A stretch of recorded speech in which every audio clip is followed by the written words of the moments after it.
We started out, descending the volcano on its eastern flank, while before us the great valley of the Pelongo River stretched out to a limitless horizon. The clear air, the amber sunshine, Will's eager interest in all things, and my private hope of discovering a means of escape enabled us to bear the difficulties of the road, which was frequently crossed by streams or scarred by deep wheel ruts.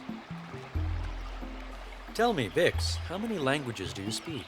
I can understand 17 major languages, including Etruscan, Hittite, Hypsilophodont, and can mimic with absolute precision the bubbling of a sulfur spring and many other sounds of nature.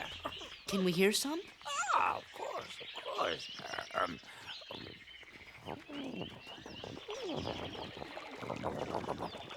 Is that the bubbling sulfur spring?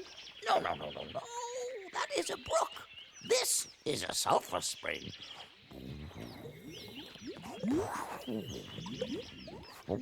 I can hear the difference. You can.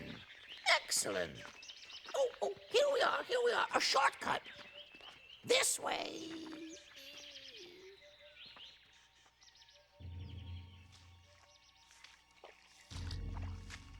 Instead of shortcut, Bix should have said wet feet.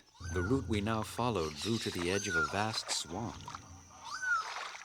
Let me show you something. What is that, Bix?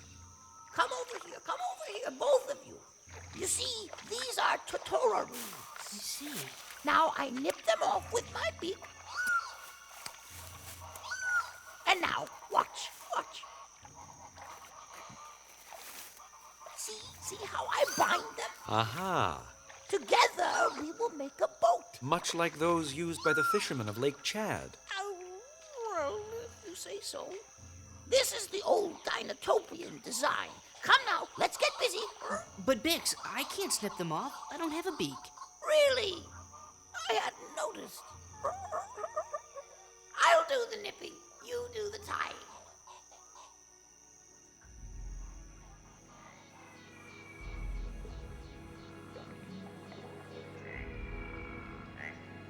I know of a settlement in the marshes.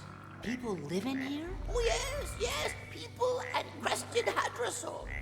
I've never seen a crested hadrosaur. Well, you will see them soon, and hear them.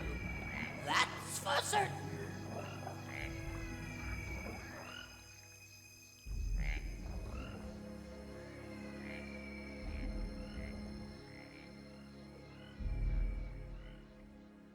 We arrived at the settlement and spent a few days there, drying out in the smoky attics of their houses.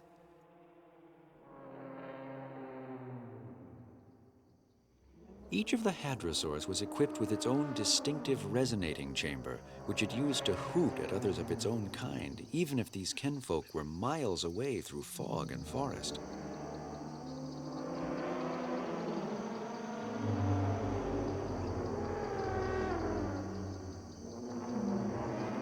One evening, after a deafening concert of raspy hadrosaur honking, a hollow log was drummed to order silence.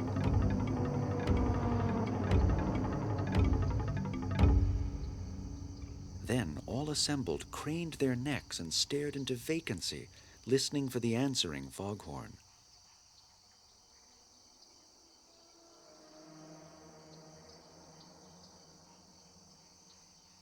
The humans then took their turn, employing an array of remarkable horn-like instruments.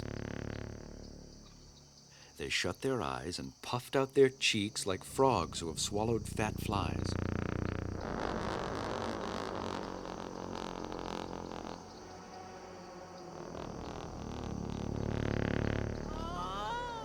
How beautiful. Bix, you find this entertaining? Oh, exceedingly so. And educational. Now here you see someone dressed like a Lambeosaurus and performing as one.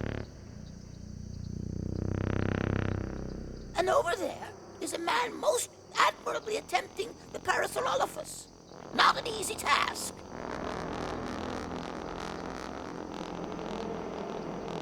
And further down the line, the Hadrosaurs. Have you ever heard anything from your world that could equal such splendid pomp and bombast? Actually, yes, we call it the United States Senate.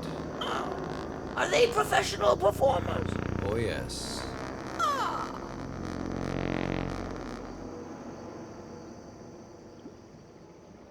We shoved off early next morning. The music of the Hadrosaurs gradually gave way to the distant, deep, steady reverberation of a great waterfall.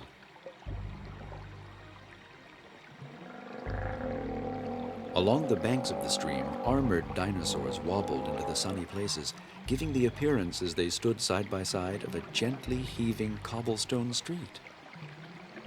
At intervals, a head would bob up to watch us.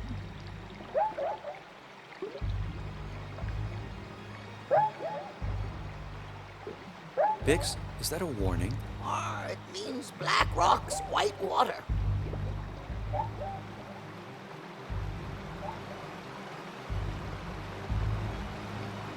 The rapidly moving current gathered even more force as we swept around a sharp bend in the river. Look out! We're going over!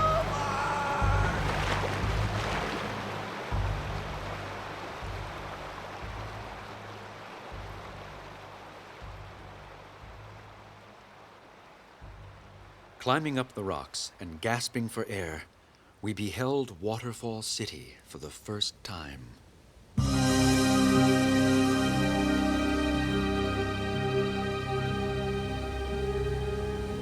From our high perch, we gazed down on the foaming waters, wondering how we might make a crossing. Father, look. All at once, several objects appeared above the city. They approached, and to my utter amazement, I saw they were flying vessels with sail-like wings coasting through the air without flapping and steering directly for a flat rock not far below us. The pilot gestured us aboard.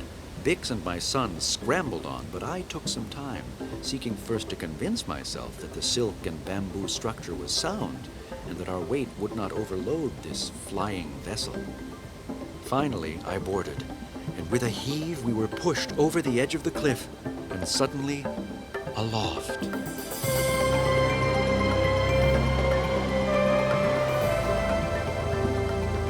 Our flight gave us a clear vista of the city and its great dome, on which I was able to observe a vast map of the continents.